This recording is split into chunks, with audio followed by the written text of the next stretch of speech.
resah dan gejolak hati dalam dirinya.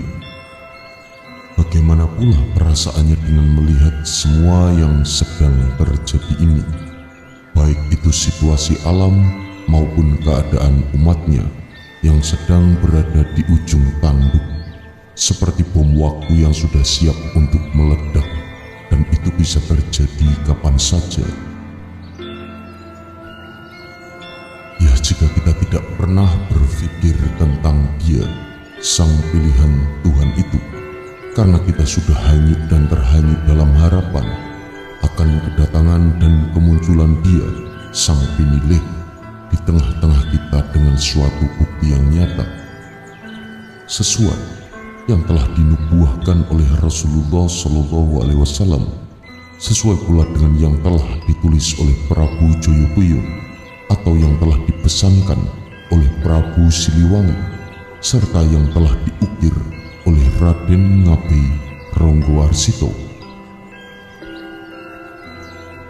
Dengan sederet kriteria ciri-ciri dan persyaratan yang sesungguhnya tidaklah mudah serta tidak ringan bagi beliau yang menjalaninya. Harapan-harapan itulah yang kemudian menutup mata, hati dan telinga kita untuk mengerti keadaan beliau yang sesungguhnya. Dan harus kita akui pula bahwa kita semua adalah orang-orang yang lebih banyak berpikir tentang pribadi kita tanpa kita mencoba menyelami setiap untayan dan bait kalimat dari hadis Rasul, Prabu Joyoboyo, Prabu Siliwangi, atau Raden Ngabei Ronggowarsito untuk mengetahui kebenarannya tentang beliau Sang Penilih, Sang Ratu Adil. Andaikan kita bisa lebih hening, senyap, menyelami setiap bait dari untayan kalimat para pujangga, maka sesungguhnya tidak perlu kita bingung lagi dengan keadaan dan situasi akan munculnya beliau Sang Penilih. Janganlah bingung, sedulur-sedulurku. Catat dan tuliskanlah, serta sampaikanlah sebagai keterangan dan penjelasan yang benar untuk diketahui secara umum, agar umat tidak dalam kebingungan untuk mengerti dan memahami tentang kebenaran Sang Ratu Adil, Satrio Piningit itu dengan ciri-ciri yang benar pada saat sebelum dan saat pemunculannya di alam duniamu. Yang kalian tunggu dan kalian nantikan Sang Ratu Adil Satrio Piningit itu adalah orang yang telah menerima wahyu. Dan wahyu itu adalah Wahyu Cupumanik Astagina, yaitu wahyu yang diturunkan oleh Dewa Surya kepada orang yang mengemban sebagai Ratu Adil tersebut, agar dia bisa mengayomi seluruh umat dengan adil dan bijaksana. Wahyu Manikem, yaitu wahyu yang silih berganti digunakan oleh para raja-raja Nusantara kepada Sang Ratu Adil tersebut, sehingga dia adalah orang yang diayomi oleh ruhnya seluruh raja-raja Nusantara dari masa dan zaman sebelumnya. Wahyu Cokro Kembang, yaitu wahyu yang diberikan kepada Sang Ratu Adil tersebut, sehingga dia adalah orang yang akan dikenal keharuman namanya dari bumi pertian Nusantara hingga mencapai seluruh dunia, maka dikatakan sebagai Sang Mercusuar Dunia.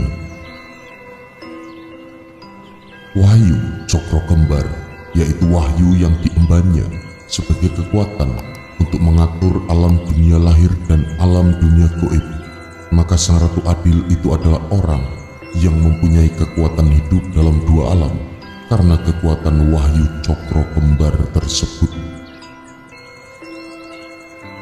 Wahyu Cokro Ningrat adalah wahyu yang diturunkan oleh Tuhan Yang Maha Kuasa kepada Sang Ratu Adil agar mempunyai kekuatan yang sempurna dalam menata zaman dua alam lahir dan gaib.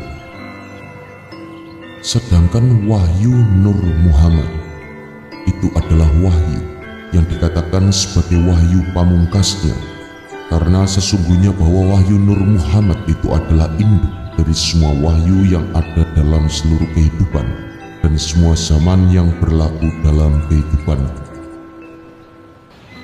Sedulur-sedulurku, aku akan lebih pertegas lagi bahwa sesungguhnya Wahyu Cokroningrat dan Wahyu Nur Muhammad itu adalah wahyu yang menandakan bahwa dia adalah putra langit atau putra Manik Moyo. Aku jelaskan dan aku terangkan yang dimaksud dengan putra langit. Lihatlah, Tuhan berkehendak ketika Maryam melahirkan Isa Al-Masih alaihissalam. Lihatlah bagaimana seorang Dewi Kunti melahirkan Karno melalui telinga. Maka catat dan sampaikanlah kepada semuanya sebagai penjelasan yang benar bahwa Ratu Adil adalah seseorang yang mempunyai riwayat dan sejarah. Ketika dia dilahirkan oleh ibunya, maka dia adalah orang yang merupakan bukan putra dari kedua orang tuanya, karena ibu yang melahirkannya itu hanyalah sebagai sarana untuk melahirkan ruh titipan dari ruh kadewatan, sehingga disebut sebagai putra langitan atau putra Manik Moyo. Semua keterangan dan penjelasan yang aku sampaikan ini adalah untuk lebih memperinci tentang kebenaran Sang Ratu Adil, Satrio Piningit Imam Mahdi di atas pengakuan banyak orang. Sedulur-sedulurku, jika engkau bertemu dengan orang yang mempunyai riwayat dan sejarah yang seperti telah aku sampaikan tersebut, maka dia adalah Ratu Adil, Satrio Piningit Imam Mahdi yang kalian cari dan kalian tunggu. Namun demikian, sedulur-sedulurku, kami masih menyembunyikan beberapa hal sebagai bentuk perlindungan terhadap beliau yang terpilih tersebut hingga masa waktu akan kemunculannya. Nanti pun pasti akan kami sampaikan saat menjelang detik-detik waktu pemunculannya. Sedulur-sedulurku, ketahuilah bahwa semua yang aku sampaikan ini adalah sesuatu yang telah kami bahas dalam kegaiban, sehingga telah disepakati antara yang boleh dikatakan dan yang belum boleh untuk disampaikan. Sedulur-sedulurku, aku adalah Raden Ngabei Ronggowarsito yang telah diutus oleh seluruh para kegaiban untuk menyampaikan kepadamu dan untuk disampaikan pula kepada umat, agar semua umat mempunyai sebuah pedoman yang benar dalam meneliti siapakah Ratu Adil, Satrio Piningit Imam Al-Mahdi yang sesungguh-sungguhnya dan sebenar-benarnya. Cukuplah penjelasanku, dan di suatu saat nanti pasti akan ada yang datang kepadamu ketika waktu bagi kemunculannya itu telah tiba. Sampaikanlah secara benar, saudara-saudaraku, agar engkau tetap menjadi orang yang benar, kata suara itu yang kemudian hilang dari pendengaranku. Inilah yang beliau Raden Ngabei Ronggowarsito sampaikan kepada kami. Semoga bermanfaat dan matur sembah nuwun sedulur-sedulurku telah menyimak. Mugi rahayu sagung dumati.